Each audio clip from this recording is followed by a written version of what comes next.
우리 오늘 사도행전 28장 마지막 장 보겠습니다. 오늘 다 끝내진 못하겠지만 우리 마지막 장 드디어 왔습니다. 28장 1절로 31절까지 우리 교독할게요. 사도행전 28장 1절로 31절입니다. 제가 먼저 읽고 여러분들 읽고 교독할게요. 우리가 구원을 얻은 후에 안즉 그 섬은 멜리데라 하더라.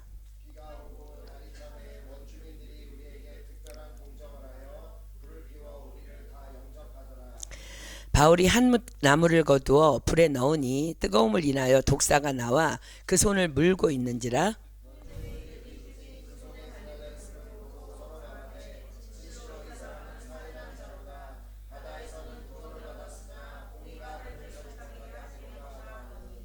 바울이 그 짐승을 불에 떨어버리매 조금도 상함이 없더라.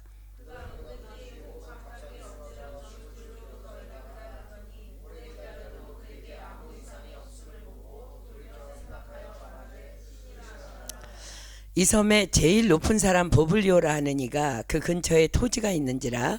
그가 우리를 영접하여 사흘이나 친절히 유숙하게 하더니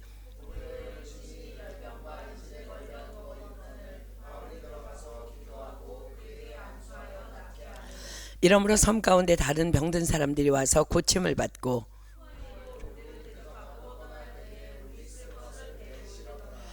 석 달 후에 그 섬에서 과동한 알렉산드리아 배를 우리가 타고 떠나니 그 배 기호는 디오스 구로라. 거기서 둘러가서 레기온에 이르러 하루를 지난 후 남풍이 일어나므로 이튿날 보디올에 이르러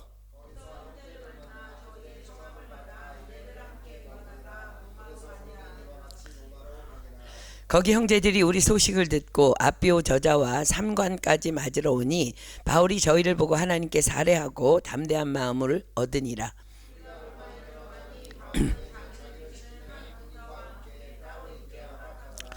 사울의 바울이 유대인 중 높은 사람을 청하여 모인 후에 이르되 여러분 형제들아, 내가 이스라엘 백성이나 우리 조상의 규모를 배척한 일이 없는데 예루살렘에서 로마인의 손에 죄수로 내어준 바 되었으니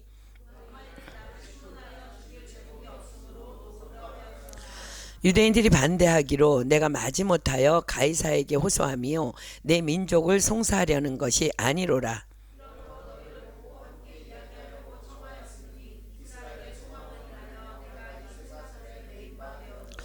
저희가 가로되 우리가 유대에서 내게 대한 편지도 받은 일이 없고 또 형제 중 너가 와서 내게 대하여 좋지 못한 것을 고하든지 이야기한 일도 없느니라.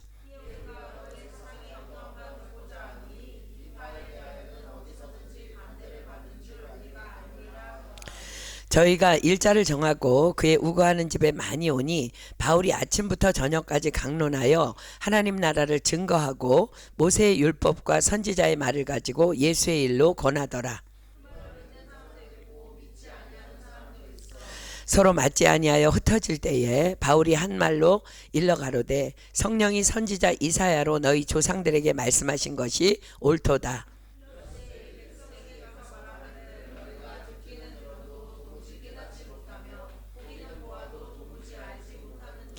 이 백성들의 마음이 완악하여져서 그 귀로는 둔하게 듣고 그 눈을 감았으니 이는 눈으로 보고 귀로 듣고 마음으로 깨달아 돌아와 나의 고침을 받을까 함이라 하였으니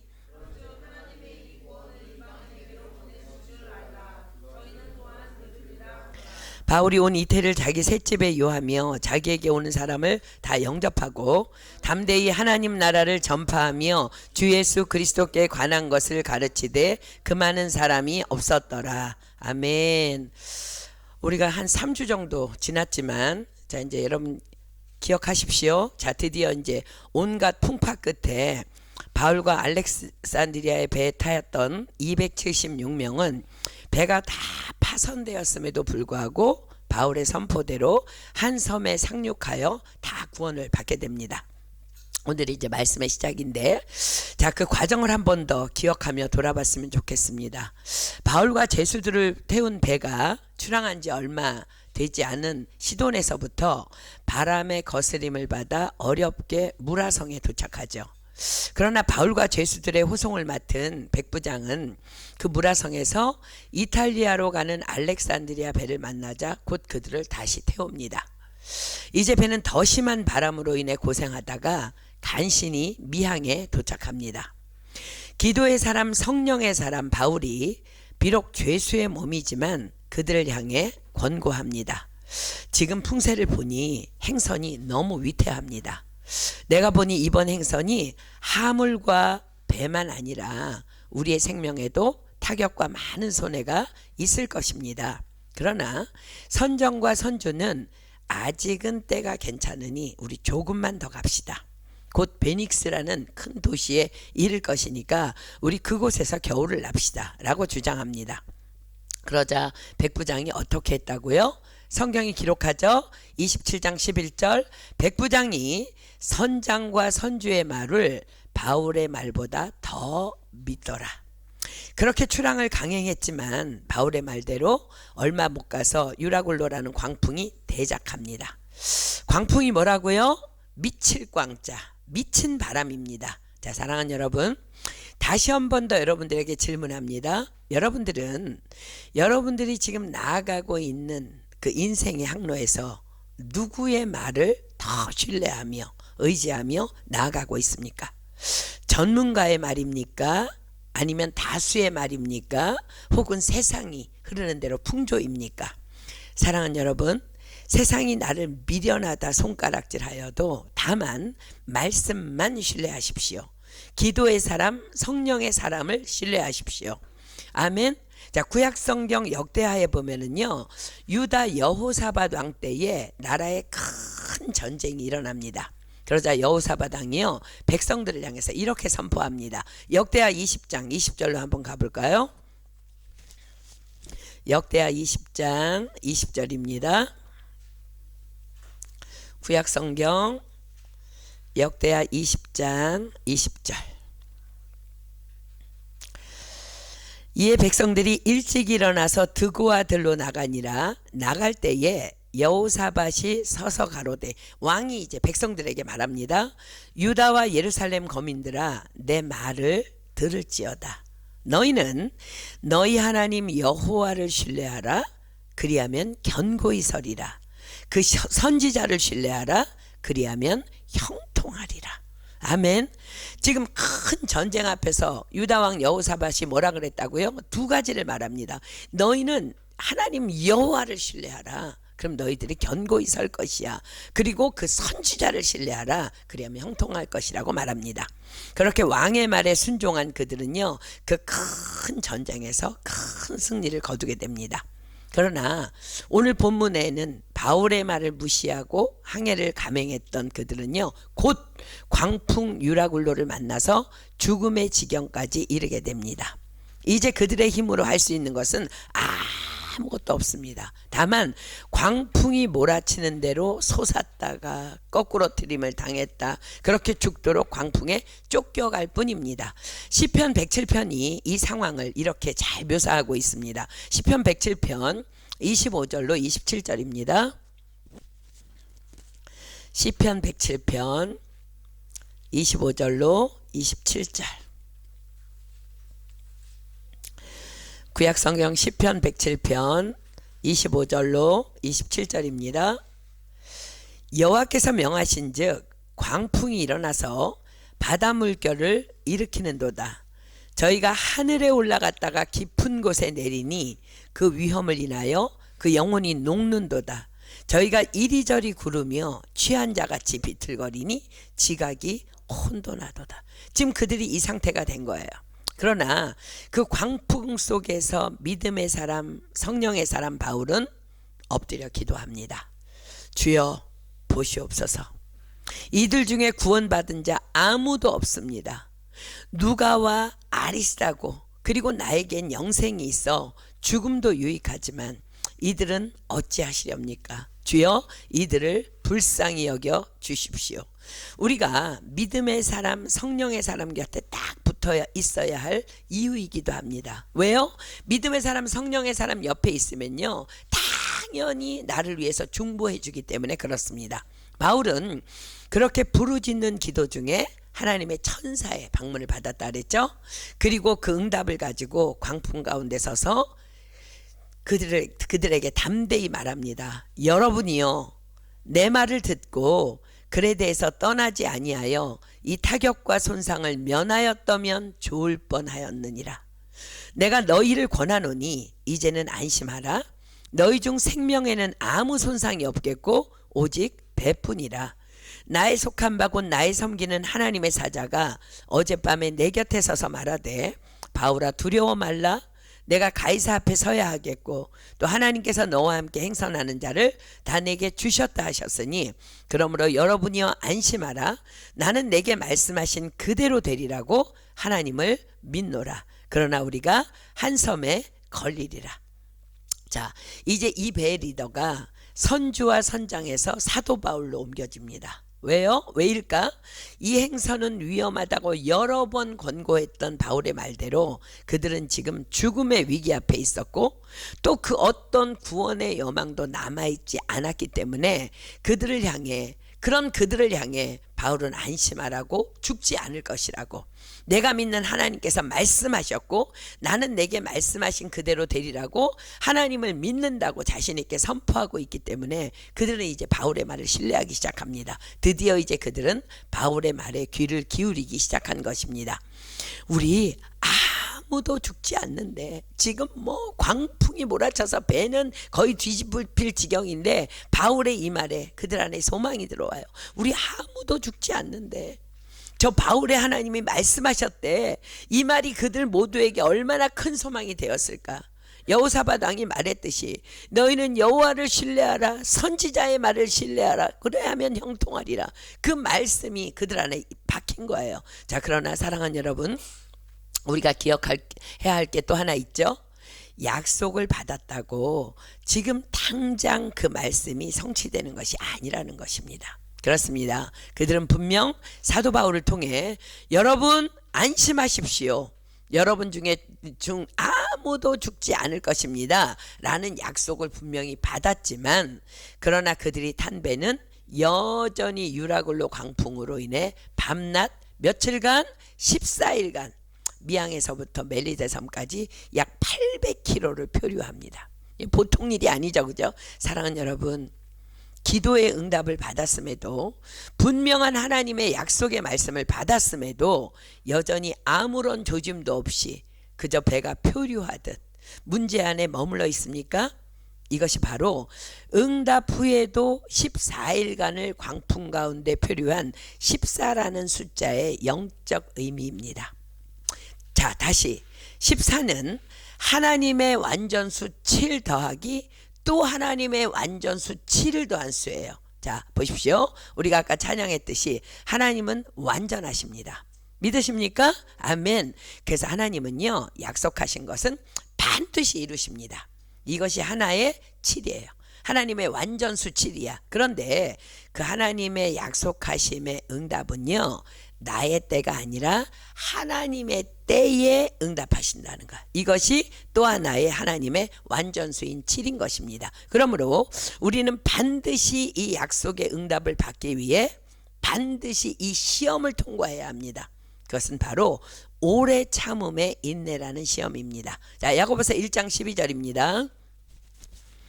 이미 우리가 사도행전 쉰 지가 3주가 지났기 때문에 여러분들 지금 복습하고 있는 거예요. 야고보서 1장 12절입니다. 야고보서 1장 12절. 시험을 참는 자는 복이 있도다. 이것에 옳다 인정하심을 받은 후에 주께서 자기를 사랑하는 자들에게 약속하신 생명의 면류관을 얻을 것임이니라. 언제? 이것에 옳다 인정하심을 받은 후에. 자, 이것을 이제 여러분들이 많이 가지고 있는 개역 개정은 이렇게 기록하죠. 이는 시련을 견디어낸 자가. 자, 그렇다면 과연 무엇에 대해 옳다 인정하심을 받기 위한 시련을 견디어내야 하는 거예요?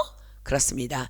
약속을 받았음에도 불구하고 내가 반드시 너를 복주고 복줄 거야. 약속을 받았음에도 불구하고 전혀 달라지지 않는 환경 속에서도 여전히 여전히 그 약속의 말씀을 신뢰하며 인내로 참고 견디는 그 시련이라는 시험, 그것에 대해 옳다 인정하심을 받은 후에 비로소 그때의 그 약속의 응답을 받게 된다는 것입니다. 이것이 14일의 영적 의미입니다. 자, 사랑하는 여러분, 여러분은 과연 어떤 약속을 받으셨습니까?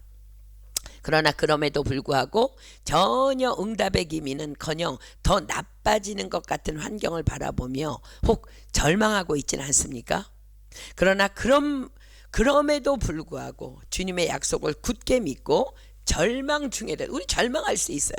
그러나 절망 중에라도 흔들리지 말고 주님만 의지하며 인내하며 기다리는 그 시간에요, 그 시간이 바로 그때 주님은 일하고 계심을 우리는 믿어야 합니다. 그 증거가 바로 오늘 본문의 시작이에요. 본문 1절이 이렇게 시작하죠. 우리가 구원을 얻은 후에 안즉 그 섬은 멜리데라. 자, 보세요. 그렇습니다. 우리도 반드시 그리고 기어이 하나님의 시간에 하나님의 때에 그 소망의 항구에 도착하게 될 것입니다. 그렇게 그들은 드디어 14일을 지나 15일째 되는 날에 한 섬에 들어가게 됩니다. 자, 27장 마지막 절인 44절이 이렇게 기록하죠. 마침내 사람들이 다 상륙하여 구원을 얻으니라. 그렇습니다. 그들이 탄 배는 완전히 파손되었지만 하나님의 약속대로 그들 276명 모두는 다 구원을 받습니다. 자, 이제 본문으로 가볼게요. 1절부터 봅니다. 사도행전 28장 1절. 우리가 구원을 얻은 후에 안즉 그 섬은 멜리데라 하더라. 자, 이 말씀 한 구절이요, 얼마나 놀라운 은혜를 담고 있는지 모릅니다. 그렇습니다. 800km를 그저 광풍에 밀려 표류하며 그들은 몰랐습니다. 아니, 아무것도 알 수 없었습니다. 도대체 이 배는 어디로 가고 있는 것인지. 그러나 그 고통 중에 일하시는 하나님의 놀라운 섭리 안에서 이들은 로마에 이르는 길목에 위치한 멜리데 섬에 도착한 것입니다. 지금의 몰타 섬이지요. 그렇습니다. 그들은 지금 어디를 향해 가다가 그렇게 광풍을 만나서 파손이 되고 있어요? 로마를 향해 가고 있었습니다. 그런데 그들은 놀랍게도 어느새 로마로 가는 길목에 들어서 있던 것입니다. 그렇습니다. 사랑하는 여러분, 그러하기에 그들에게 14일간의 광풍에 의한 표류는 그저 고난 중에 흘러가는 시간이 아니라 하나님께서 일하시는 카이로스였던 것입니다. 유라굴로 광풍 속에서 배가 이리저리 떠밀리며 장장 800km를 표류하며 이 섬에 닿을 확률은요, 인간의 이론과 상식으로는 0%입니다. 그러나 그들은 멜리데 섬에 도착합니다. 여호와 하나님께서 저희를 소원의 항구로 인도하신 것입니다. 자, 사랑하는 여러분, 지금 어떤 해결되지 않는 문제 까닭에 광풍 속에서 망망대해를 표류하듯 갈 바를 알지 못하는 막막한 상황 중에 있습니까? 오늘 본문 안에 그 답이 고스란히 들어있습니다. 다만 주님을 신뢰하며 기도하며 인내하며 기다리며 기대하십시오. 왜냐하면 주님은 이렇게 약속하고 계시기 때문입니다. 자, 시편 107편 다시 갑니다. 28절로 30절입니다. 시편 107편 28절로 30절. 시편 107편 28절로 30절. 이에 저희가 그 근심 중에서 여호와께 부르짖음에 그 고통에서 인도하여 내시고 광풍을 평정히 하사 물결로 잔잔케 하시는도다. 저희가 평온함을 인하여 기뻐하는 중에 여호와께서 저희를 소원의 항구로 인도하시는도다. 아멘. 그렇습니다. 지금 망망한 고통 중에도 주님만을 신뢰하며 다만 기도하며 인내하고 있다면 기대하십시오. 여러분은 지금 하나님의 완전하신 손 안에서 소망의 항구를 향해 인도되어 들어가고 있는 중이기 때문입니다. 그렇다면 주님께서는 그 시간 동안 우리의 영 안에서는 어떤 역사를 이루고 계실까? 하나님은 나를 지금 소원의 항구로 이끌어 가시는데, 그렇다면 우리 영 안에서는 어떤 역사를 일으키실까? 자, 야고보서 1장 4절입니다. 야고보서 1장 4절. 야고보서 1장 4절입니다. 우리가 인내하며 기도하며 나아갈 때에 옳다 인정하심을 받을 때까지 우리가 나아갈 때 하나님께서는 이런 일을 이루신다는 거예요. 인내를 온전히 이루라. 이는 너희로 온전하고 구비하여 조금도 부족함이 없게 하려 함이라. 아멘. 자, 그렇다면 어떤 부족함 없는 온전함을 우리 안에서 이루실까? 결론을 먼저 말씀드리면요, 우리의 영혼의 깨끗함, 거룩함을 이루신다는 거예요. 자, 사랑하는 여러분, 하나님께서 일으키시는 그 광풍에 대한 놀라운 비밀 이야기를 여러분 아십니까? 바울 일행이 지금 한번 사진 한번 올려줘 보실래요? 바울 일행이요, 지도 한번 올렸어요. 자, 보세요. 바울 일행이 지금 로마를 향해 나아가고 있던 바다는요, 에게해 보입니까 여러분? 에게 중간에 글씨 보이죠? 거기 에게해예요. 지금 그 나가고 있던 바다 에게해에서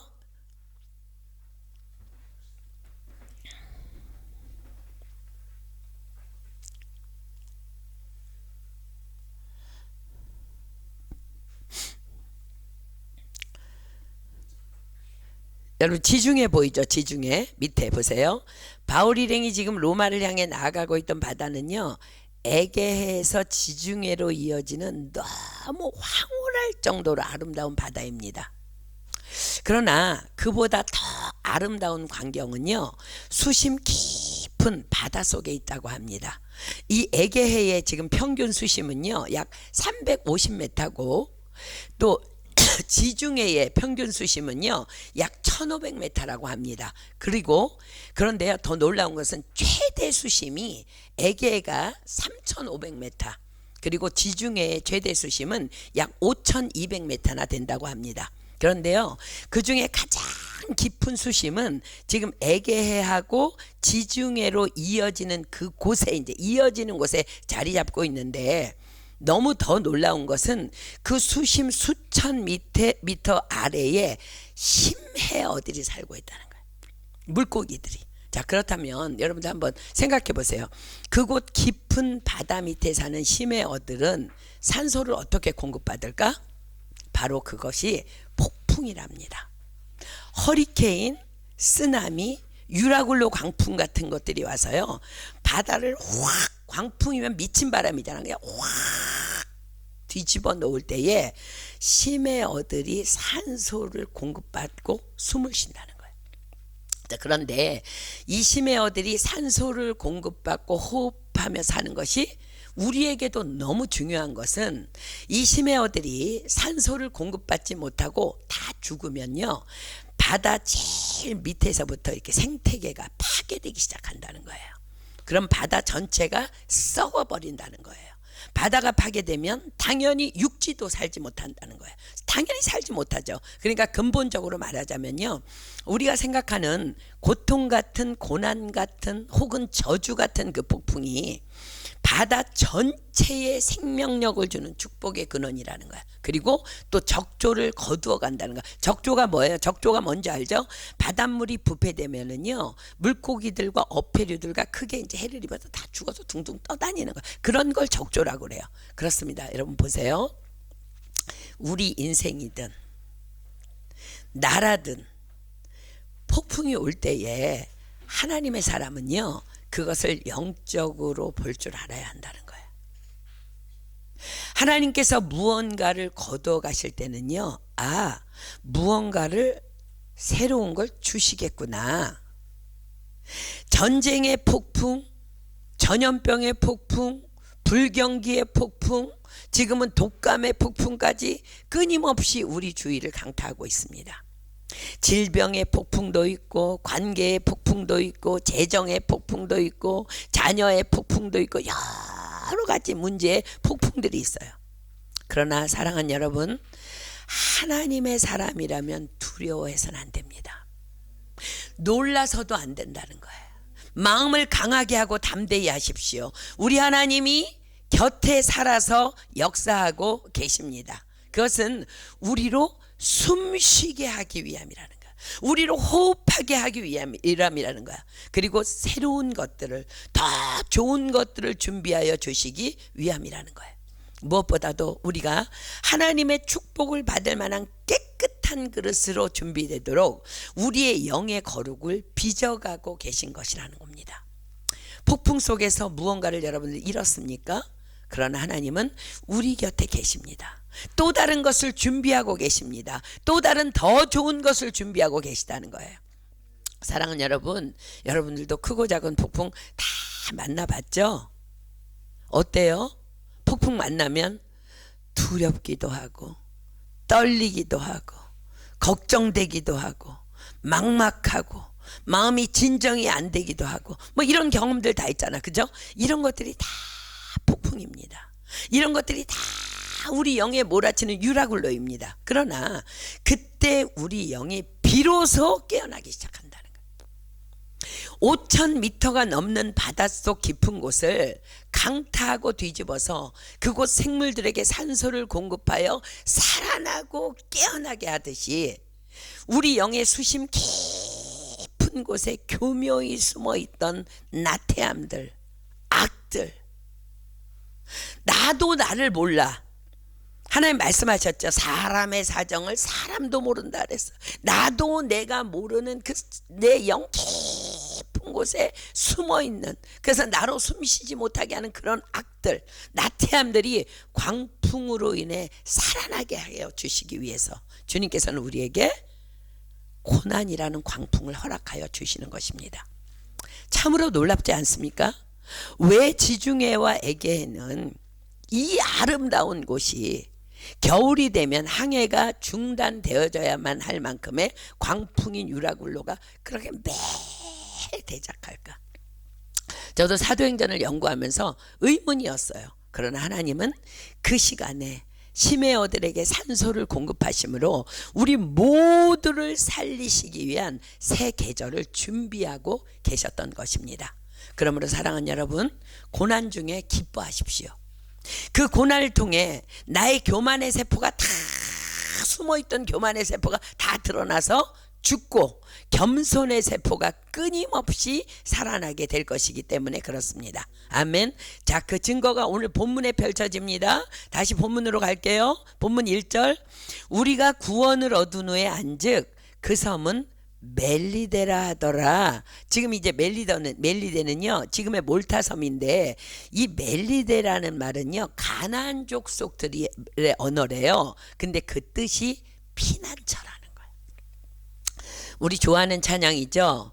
나는 피난처 예수 의지해요. 나는 피난처 예수 사랑해요. 그렇습니다. 우리의 피난처는 오직 예수님이십니다. 그렇게 광풍이 지나고 그들은 이제 멜리데라는 예수님의 품, 그 피난처로 들어간 거예요. 우리의 피난처 대신 예수님 안으로 들어감이 얼마나 놀라운 축복인지가 이제부터 본문에 고스란히 이제 펼쳐집니다. 우리가 고난을 통과한 후에 옳다 인정하심을 받은 후에 우리가 누리게 될, 이 세상에서 누리게 될 놀라운 축복들의 기록입니다. 자, 2절입니다. 토인들이 우리에게 특별한 동정을 하여 비가 오고 날이 참에 불을 피워 우리를 다 영접하더라. 자, 보십시오. 표류하던 276명이 그 멜리세 섬으로 들어갑니다. 안 그래도 뭐 풍랑을 만났으니 뭐 거짓골보다 더 심한 꼴이었을 텐데, 거기다가 비가 오고 너무 추운 날씨에, 이제 겨울이니까 그들 모두는요 다 오들오들 떨면서 그 섬으로 들어가고 있었을 거예요. 근데 놀랍게도요, 그들을 본 토인들이 어떻게 했다고요? 토인들이 우리를 다 영접하더라. 몇 명이 아니라 다 영접했대. 276명을 다 영접했다는 것이죠. 불어 성경의 기록은요 이렇게 해석합니다. 야만인들이 우리에게 특별한 친절을 베풀었습니다. 그런 친절은 잘 없었다는 거야. 비가 오고 날씨가 매우 추웠기 때문에 그들은 피운 큰 불 주위에 우리 모두를 다 모아서 앉혔습니다. 이게 불어 성경의 해석이에요. 자, 여기서 우리는 토인들의 등장으로 이 멜리데 섬을 여러분들은 지금 사도행전 읽으면서 이 멜리데 섬을 어떻게 상상하고 있어요? 우리는 이 토인들의 등장으로 이 멜리데 섬을 어떤 무인도 정도쯤 되는 작고 순수한 촌락으로 생각할 수 있습니다. 그러나 그들이 당시 도착한 멜리데 섬은요, 결코 작은 섬도 미개한 섬도 아니었습니다. 그 섬은 이미 로마령 하에 있던, 그래서 이미 헬라 문화권 안에 있던 상당히 조직화된 도시 사회를 이루고 있던 지방 행정 도시였고 상업의 중심지였습니다.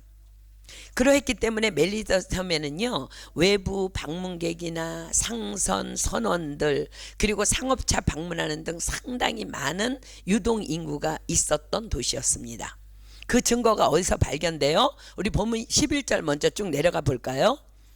그들이 이제 멜리데 섬에서 석 달을 있게 되는데, 석 달 후에 그 섬에서 과동한 알렉산드리아 배를 우리가 타고 떠나니 그 배 기호는 디오스구로라. 자, 보세요. 그들의 배는 이미 다 파손되어 흔적도 없이 사라졌어요. 사람들만 지금 구조됐어. 그런데 이 배는 또 어디서 난데없이 나타났어요? 이름도 똑같은 알렉산드리아호인데 뭐라고 거기에서 말을 해요? 그 섬에서 과동한 알렉산드리아 배를 타고, 이 배가 겨울을 났다는 거야 거기에서. 자, 그렇습니다. 그들이 타고 표류했던 알렉산드리아 배와 같은 주인의 소유의 배인 거야. 그러니까 여기서 말하자면 우리 뭐 파리지앙 배가 있죠, 그죠? 바토무슈가 있죠. 그것처럼 같은 주인의 소유의 배인 다른 알렉산드리아 배가 거기서 과동을 하고 겨울을 나고 이제 출항을 하려고 하는데, 그 배가 그곳에 정박해서 겨울을 나고는 다시 출항하는데 바울 일행이 그 배에 올랐다는 거야. 그러니까 지금 여러분들이 몰라요. 여러분들 어떤 상상을 했을지 모르지만 저는 사도행전을 읽을 때마다 토인이라는 소리에 여긴 뭐 좀 무인도 같은 그런 데였나 봐. 근데 갑자기 이 배는 어디서 나타났지 뭐 그런 의심이 있었어요. 근데 절대 그런 도시가 아니었다는 거야. 무인도 같은 작은 섬이었다면 그 배가 그곳에 정박해서 3개월을 겨울을 날 리가 없죠. 그곳에 있을 리가 없겠죠. 그런데 자 보세요. 그 섬에서, 그 멜리데 섬에서 그들을 영접한 사람들이 누구였다고요? 토인들.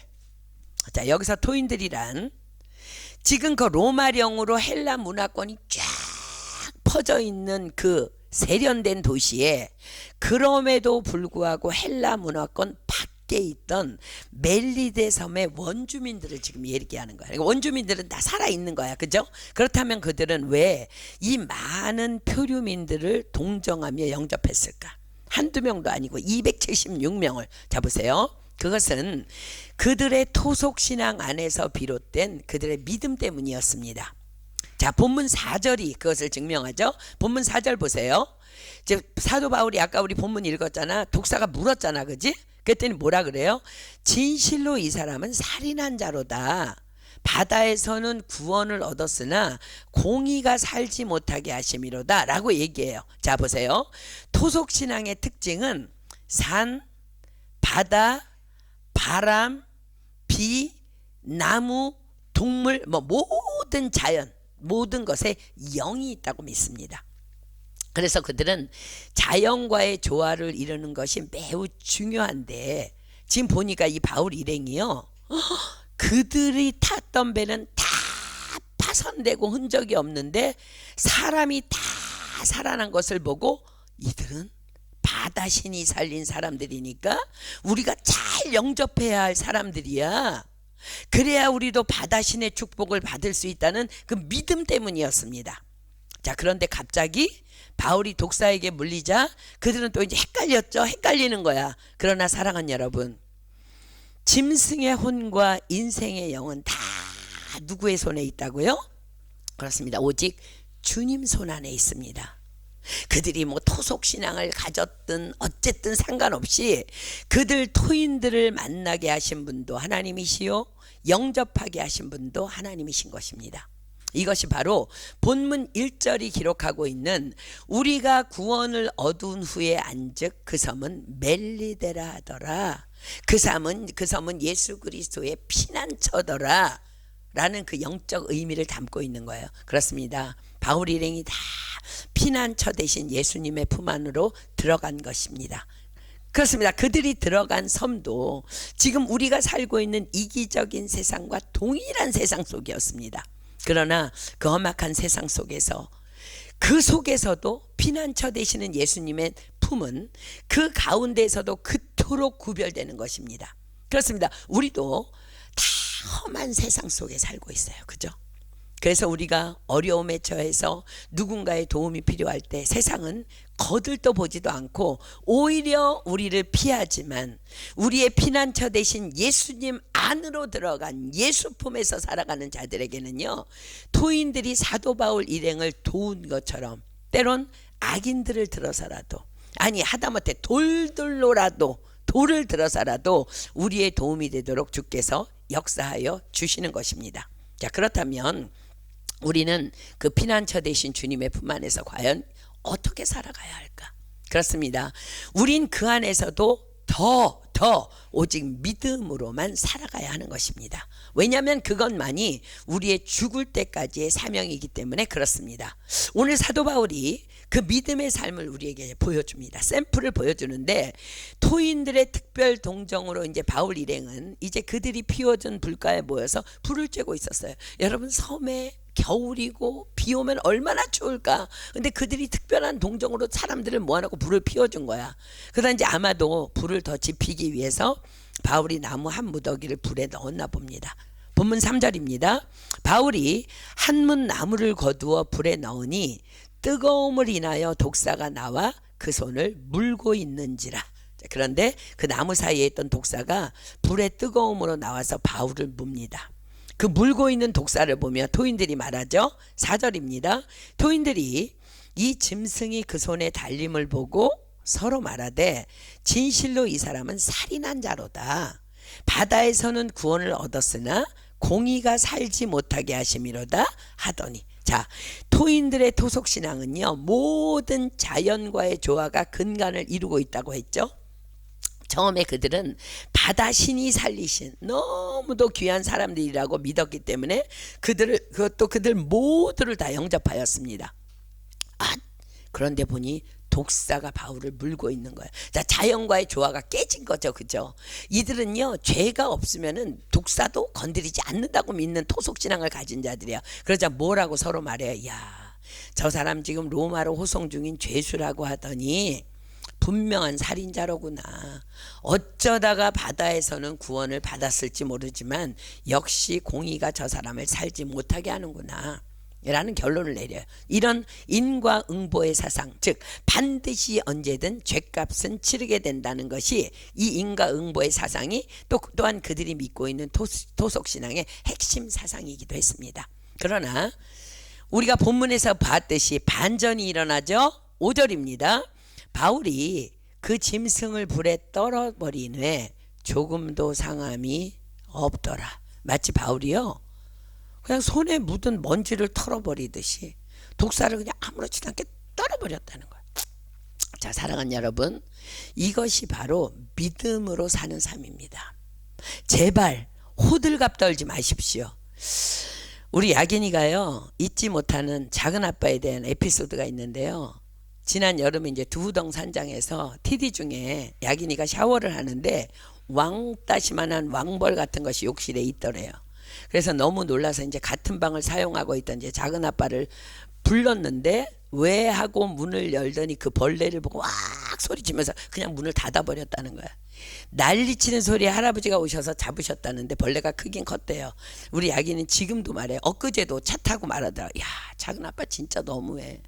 조카는 물려도 된다는 거야. 그걸 보더니 문을 닫더니. 자, 우리는 얼마나 이토록 작은 일에도 호들갑을 떠는지 몰라. 그러나 여러분 보세요. 사도 바울은요, 마치 팔이나 모기를 그냥 떨어버리듯, 아니 자기 몸에 묻은 먼지를 떨어버리듯이 그 독사를 떨어버렸다는 거예요. 왜요? 그에게는 예수님의 말씀에 대한 확실한 믿음이 있었기 때문이었습니다. 자, 마가복음 16장으로 갑니다. 마가복음 16장. 여러분, 여러분들이 옳다 인정하심을 받은 후에 그리스도의 품에 갔다 할지라도 우리는 믿음으로 살아야 된다는 거야. 자, 보십시오. 마가복음 16장 17절로 18절입니다. 이 말씀은요, 예수님이 승천하시기 바로 직전에 제자들에게 하신 말씀이야. 자, 보십시오. 믿는 자들에게는 이런 표적이 따르리니 곧 저희가 내 이름으로 귀신을 쫓아내며 새 방언을 말하며 뱀을 집으며 무슨 독을 마실지라도 해를 받지 아니하며 병든 사람에게 손을 얹은즉 나으리라. 그렇습니다. 이것을 믿는 것이 바로 믿음이라는 거예요. 예수님이 말씀하신 그 말씀을 그대로 믿는 것이 믿음이라는 거예요. 과연 사도 바울의 믿음의 결과가 뭐였어요?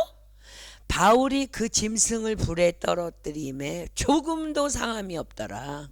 그런데 바울의 그 믿음 뒤에 또 다른 놀라운 역사가 펼쳐지고 시작되기 시작하죠. 그 일로 온 섬의 구원의 역사가 일어나기 시작한 것입니다. 자, 6절입니다. 그가 붙든지, 자, 토인들의 생각이에요. 그가 붙든지 혹 갑자기 엎드려져 죽을 줄로 저희가 기다렸더니 오래 기다려도 그에게 아무 이상이 없음을 보고 돌려 생각하여 말하되 신이라 하더라. 자, 그렇습니다. 세상의 상식은 독사에 물리면 물린 곳이 부어올리다가 갑자기 엎드려져 죽는 것이 당연한 것입니다. 그러나 믿음은 세상의 상식을 초월하고 뛰어넘는 능력인 것입니다. 믿는 자들에게는 이런 표적이 따르리니 뱀을 집으며 무슨 독을 마실지라도 해를 받지 아니하리라.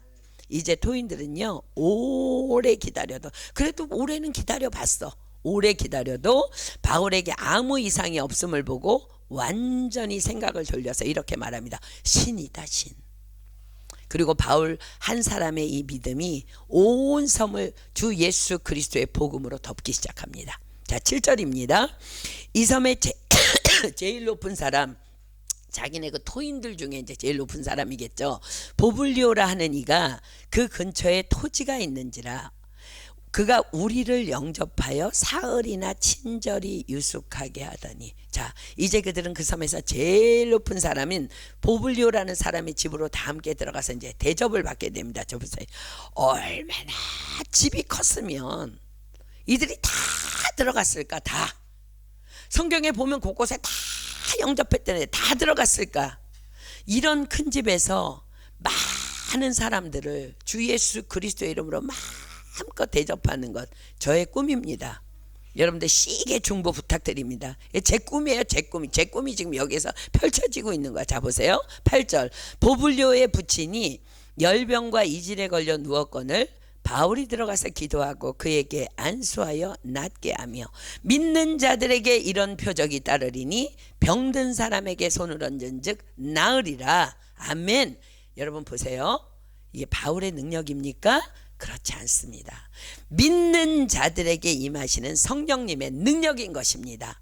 믿음의 능력이라는 거, 믿음의 능력, 저와 여러분 안에 계신 동일한 성령님의 능력이라는 거야. 아멘. 자, 9절입니다. 그러므로 섬 가운데 다른 병든 사람들이 와서 고침을 받고 후한 예로 우리를 대접하고 떠날 때에 우리 쓸 것을 배에 올리더라. 자, 보세요. 이렇게 바울 일행은 피난처 되시는 예수 그리스도의 품 안에서 다만 믿음으로, 다만 주님의 은혜로 세상에 석 달이라는 겨울을요 공짜로 먹고 마시고 잠자며 예수님을 누립니다. 몇몇만 그랬다고요? 아니요. 그와 함께한 모든 자들에게도입니다. 저는 저와 여러분의 믿음으로 저와 여러분 주변의 모든 사람들이 다 함께 축복을 누리게 되기를 예수님의 이름으로 축복하며 소망합니다. 아멘. 자, 사랑하는 여러분, 한번 상상해 보십시오.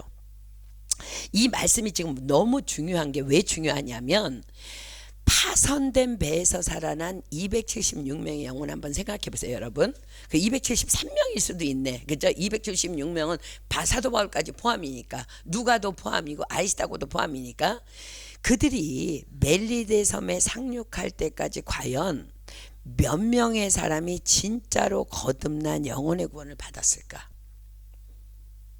아마도 어쩌면 막연히 저 바울이 믿는 하나님 계시긴 한 것 같아 라고 생각하는 수준 정도가 대부분이지 않았겠습니까? 그러나 하나님께서는요, 그들을 토인들로 영접하게 하시고, 지금 바울의 사역을 보게 하는 거예요. 바울의 손을 의도적으로 독사가 물게 하심으로 그들을 구원에 이르도록 인도하여 주십니다. 자, 보세요. 또한 그 일로 그 섬의 가장 큰 자인 보블리오의 아버지의 열병이 떠나가는 역사로 이어지고 온 섬의 환자들이 치유받는 그 역사가 일어나는데, 여러분 보세요. 그 현장에서 과연 하나님의 살아계심을, 예수가 그리스도이심을 부인할 사람이 과연 있을 수 있을까요? 결코 그렇지 않습니다. 그래서 믿음의 사람, 성령의 사람 가까이에 딱 붙어 있는 것은 그토록 축복인 것입니다. 이 일로 그들 276명이 다 구원을 받은 거예요. 배에서 올라왔을 때는 몸뚱아리만 구원을 받은 거야. 그러나 그 예수 그리스도의 품 안에 들어간 그 바울의 그 정말 믿음의 삶으로 이들이 다 구원받았다는 거야. 저는 이번 콩고 사랑의 불꽃 잔치도 너무너무 기대합니다. 왜냐하면 믿음의 사람, 성령의 사람 20몇 명이, 거의 30명이 우리가 콩고로 몰려 들어가기 때문에 그렇습니다. 이번에 우리 모든 팀 멤버들은 이번에도 동일하게 반드시 주님의 놀라운 영광을 보게 될 줄 믿습니다. 아멘. 그러나 여러분, 그 열쇠는 바로요, 말씀을 고스란히 믿는 믿음이 열쇠라는 것을 우린 기억해야 합니다. 자, 마가복음 16장 17절로 18절 다시 볼게요. 여러분들 정말 이거 믿어야 합니다. 그러니까 여러분 감기 걸리잖아요. 여러분 머리에다가 손 얹고 기도하세요. 병든 사람에게 손을 얹은 즉 나으리라. 그럼 여러분 가슴에다 손 얹어. 머리 아프면 머리에다 손 얹어. 다리 아프면 다리에다 손 얹고, 콧구멍에서 콧물 나오면 거기 붙잡고, 목이 아프면은 목 붙잡고 기도하라는 거야. 자, 보세요.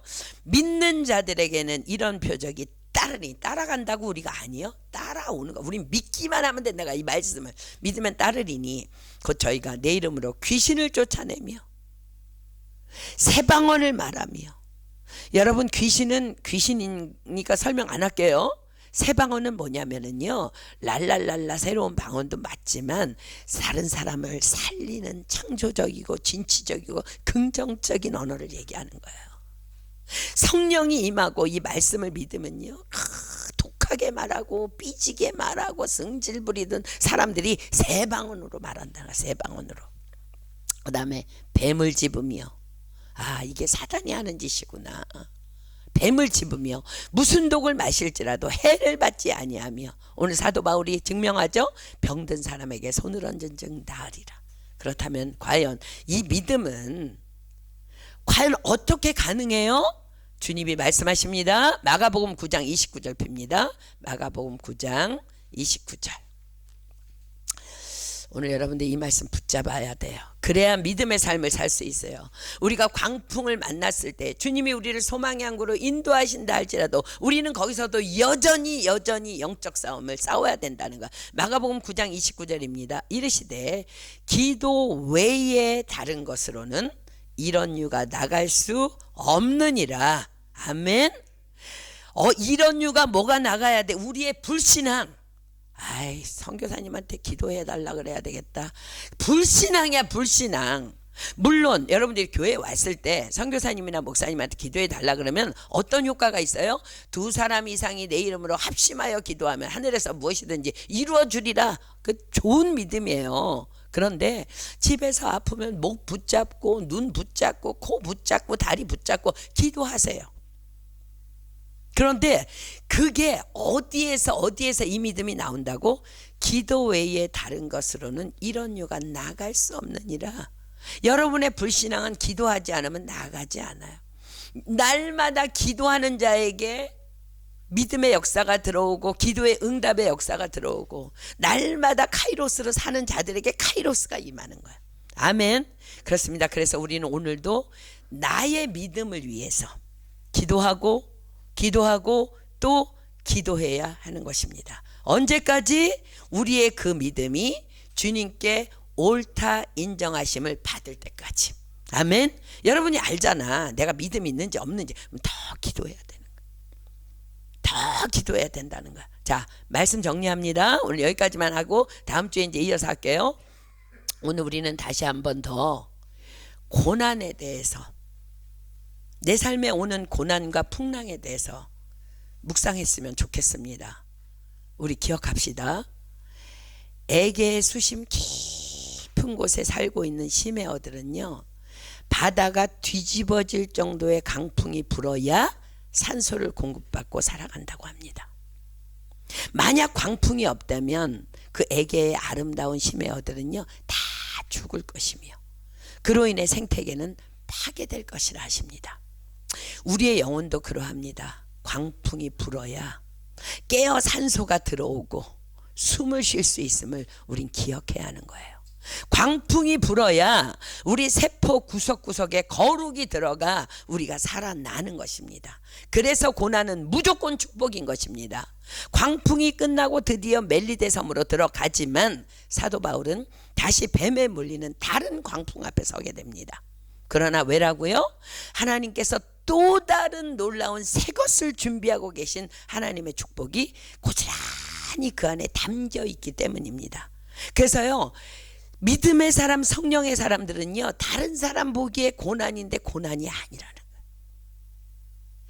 얼마나 많은 사람들이 사도 바울이 독사에 물렸다고 이거 하나 띄워내갖고 얼마나 많은 설교들이 줄을 이루고 있는지 몰라. 아니요. 다른 사람의 육신의 눈으로 바라보면 그는 고난이고 광풍이지만 사도 바울에게는 고난이 아니었어요. 또 다른 하나님의 축복이 예비되셨구나. 믿음으로 무슨 독을 마실지라도 해를 받쳐 털어버리는 거야. 여러분들 고난이 오면 털어버리십시오. 아멘. 광풍이 오면 감사하면서 받지 마십시오. 그거 그 안에서 믿음으로 다른 사람 살리기 위한 하나님의 계획이심을 믿고 기뻐하십시오. 여러분, 그 사도 바울의 그 믿음 때문에 토인들이 구원받았고 또 그 때문에 276명이 온전한 구원을 받은 것입니다. 우리 자주 뒤에서 얘기하잖아요. 우리 교회에 문제가 생기면 대놓고 다 얘기 못하는 문제들 많잖아. 그럼 우리끼리 이렇게 얘기하잖아요. 고난 없으면 우리 기도 안 할까 봐. 그래서 기도 안 하면 우리 죽을까 봐. 주님은 우리의 삶 속에 또 우리 교회 안에 끊임없이 기도 제목을 던져주시는 것이라고. 얼마나 감사한지 몰라요. 우리 선교사님 맨날 말씀하세요. 자꾸 무덤에 가보라고. 거의 문제 없다고. 여러분, 하나님이 우리에게 광풍이라는 고난을 주시는 것, 우리를 살리시기 위한 계획, 또 다른 새 일을 행하는 계획이라는 것. 그렇습니다. 우리의 영혼에도요 주기적인 광풍이 불어야 합니다. 저와 여러분은요 죄인이라요 평온에 사단들이 회의했대. 쟤네들 기도 안 하게 하는 방법 다 주자 절대 기도 안 한다는 거예요. 그러나 고난을 던져줬을 때 우리의 세포는 살아나고 그 광풍 속에서 우리는 숨쉬게 되는 것입니다. 그래야 우리의 영은 깨어나고 무뎌지지 않는 것입니다. 그러므로 우리 고난에 감사합시다. 그 고난으로 인해 우리는 기도의 사람으로 빚어질 것이며 그 기도로 인해 우리도 사도 바울처럼 276명의 내 옆에 있는 그 영혼을 주께로 인도하는 복음의 일꾼으로 빚어지게 될 것입니다. 그리고 그 고난 중에 우리는 어느새 내 비전은 어디 갔는지도 몰라. 근데 그렇게 하나님의 뜻대로 막 살아가다 보니까 그 고난 중에 우리는 어느새 그 소망의 항구에 도착해 있을 것입니다. 그러므로 광풍은 우리를 향한 그분의 사랑입니다. 여러분 아십니까? 우리가 갈 수 없는 그곳으로 갈 수 있는 것 다 그분이 우리로 하여금 광풍 중에 숨쉬게 하시기 때문에 그렇다는 거예요. 여러분 광풍 중에 있습니까? 지금 주님은 나를 위한 새 일을 준비하고 계십니다. 우리 말씀 한 절 읽고 찬양할게요. 고린도전서 2장 9절로 10절입니다. 우리는요 하나님의 계획 몰라요. 근데 성령님만 아세요. 자 봅시다. 고린도전서 2장 9절로 10절입니다. 기록된 바 하나님이 자기를 사랑하는 자들을 위하여 예비하신 모든 것은 눈으로 보지 못하고 귀로도 듣지 못하고 사람의 마음으로도 생각지 못하였다함과 같으니라. 오직 하나님이 성령으로 이것을 우리에게 보이셨으니 성령은 모든 것 곧 하나님의 깊은 것이라도 통달하시느니라. 아멘. 기도의 사람이어야만 분별한다는 거예요. 아멘입니까? 하나님이 우리를 지금 광풍 속에서도 소망의 항구로 인도하신다는 그 깨어있는 믿음, 누가 할 수 있다고? 기도로 깨어있는 성령의 사람, 기도의 사람, 믿음의 사람만 안다는 거야. 그러므로 우리 다만 일평생 성령으로 기도하는 저와 여러분 되기를 예수님의 이름으로 축복합니다. 우리 찬양하고 기도하겠습니다.